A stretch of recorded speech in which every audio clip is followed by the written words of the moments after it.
checked the figures of the World Economic Forum's Global Gender Gap Report back in 2021. Among 156 countries, Turkey ranks 133rd in general regarding gender equality. This figure was 122nd back in 2011. The second criterion is political empowerment.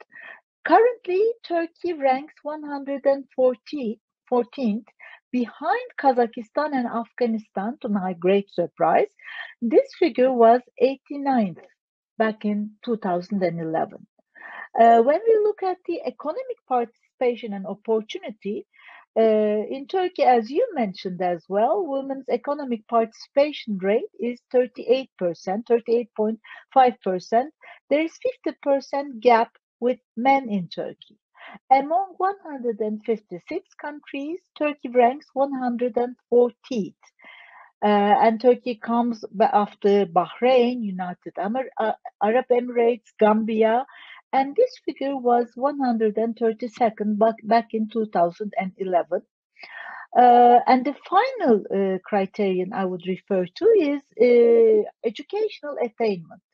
Though Turkey is doing relatively well in this area, still it ranks 101st in 2021. It comes after Qatar, United Arab Emirates, and Saudi Arabia. There hasn't been any change in this ranking since 2011. Why? Why there is a continuous deterioration in Turkish women's participation into civic life? When we question that, I think the main reason is the trend towards more authoritarianism in Turkey after the third consecutive electoral win of the governing party. It can be, the COVID-19 triggers. It was a really triggering factor. It is undeniable. And when you think about the absorption of the women labor force, mainly in the informal sector, they are the bodies, they are the segment who really impacted very very heavily from COVID-19 pandemic process. And if there is a sacrifice of one breadwinner from the household, in general, it is the sacrificing side is the women, because of the fact that there is a general acceptance that their care responsibility is very important for the family.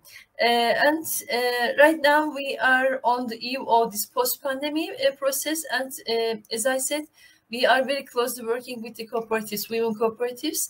There is a very strong desire of the women to have a life in dignity by their own effort. So let's suppose you're a family in Konya, and the only available job for is really maybe working in a bakery with a couple of guys behind closed doors, and the pay is terrible. You wouldn't want to do it because people will start talking what's going on in that bakery, who is she hanging out with, what's the story there, and the pay is so tiny, so it's not worth it. Whereas only when there's economic boom and there are so many jobs opportunities that the wages are much higher, the family's like, yeah, it makes sense for her to go and get a job. It makes sense for her to work for the government because it's totally respectable. The pay is great. It's worth it. And also, if there is economic boom, then everyone's daughter and sister and wife is working. So it's hardly bad to be, it's hardly, no one's questioning you in particular to be the only woman working. So it's this honor income trade-off. So the honor income trade-off depends on the local labor demand and also the cultural preference for honor. So in Spain and Greece and Italy, say, there is a lower concern about honor as compared to Konya or southeastern Turkey, where it's often much a greater concern for honor, right? So the wages have to be high enough to compensate for the loss of honor. And both of those things vary globally.